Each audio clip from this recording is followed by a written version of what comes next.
Hello aspirants, my name is Karam Yogi Divakar Bothra और I welcome you all in my series Sociology in 10 minutes.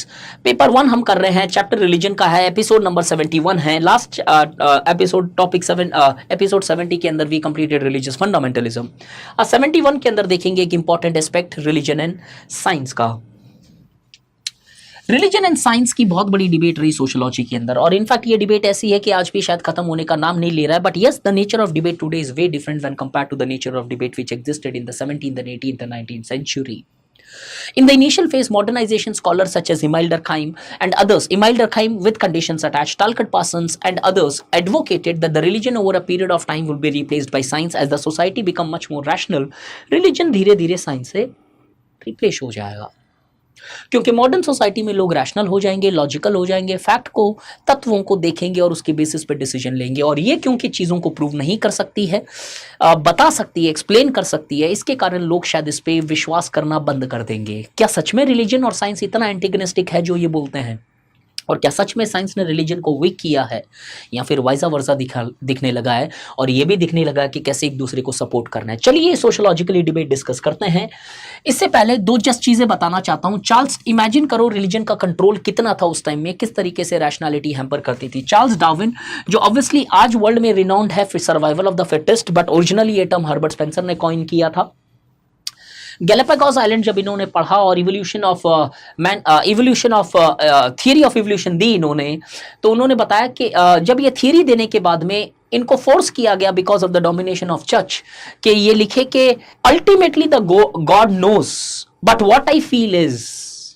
Galileo ने बताया कि कैसे सन centre के अंदर होता है, क्योंकि चर्च की कॉन्ट्राडिक्टरी टीचिंग को कॉन्ट्राडिक्ट कर रहा था ये. जब चर्च मानते थे कि अर्थ सेंटर में है, बाकी सब रिवॉल्व करते हैं, तो ये थियरी देने के बाद इनको भी फोर्स किया गया, नहीं तो जेल में डाला गया, और उसके बाद फोर्स किया गया कि बोलने के लिए कि ऐसा in the name of the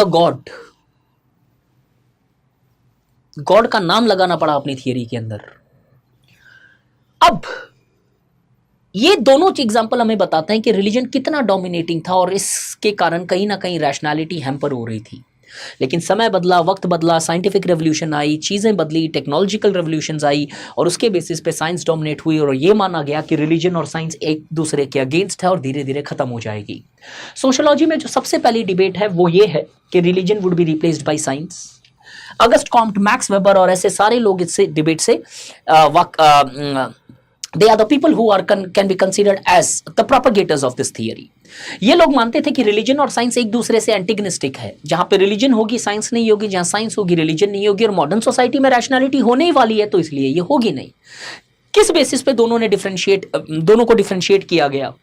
Religion explains otherworldly phenomena, science explains this worldly phenomena. Religion is collective in nature, science makes people much more individualistic in nature. Religion talks about spiritual needs, science talks about materialistic needs, fulfills the materialistic needs. Religion talks about the truths which are not empirical, the explanations which are presumptive and normative in nature. Science talks about the explanations which are based on, derived on from facts. Religion कहीं ना कहीं submission of nature के बारे में बात करती है, where the man should submit to the nature.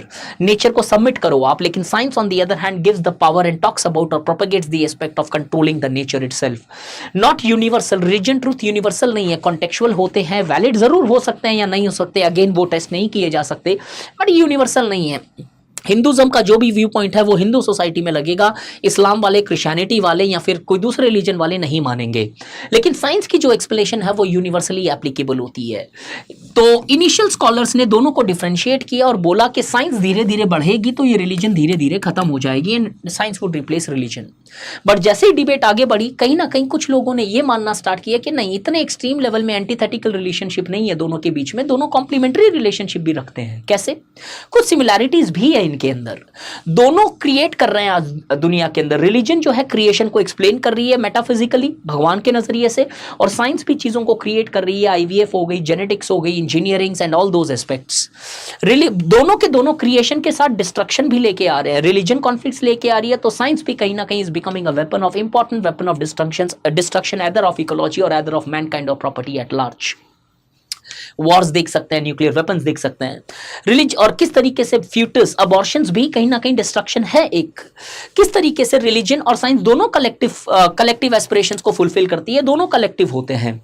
और क्योंकि साइंस के थियरीज को जब तक कलेक्टिवली सपोर्ट नहीं किया जाए वो थियरी कभी एक्सेप्टेबल नहीं होती है। दोनों कहीं ना कहीं ह्यूमन या मैनकाइंड को हेल्प करता है to get the answers for those things which they have not known yet.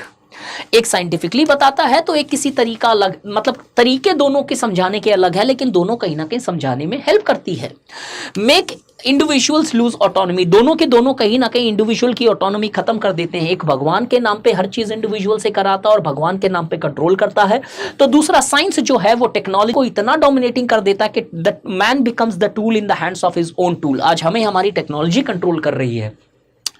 Production system जो है आज मैं मेरी मर्जी से नहीं कर सकता, टेक्नोलॉजी है तो कर सकता हूं। अगर लाइट चले जाए तो शायद मैं ये वीडियो नहीं रिकॉर्ड कर सकता हूं और आपको आपके साथ इंटरेक्ट कर सकता हूं virtually.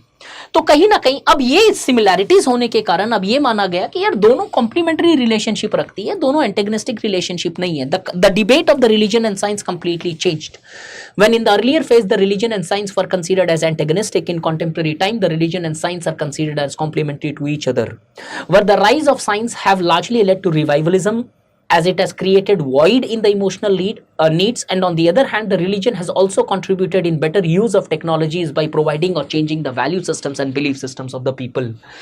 So science does not hamper religion and religion does not hamper science.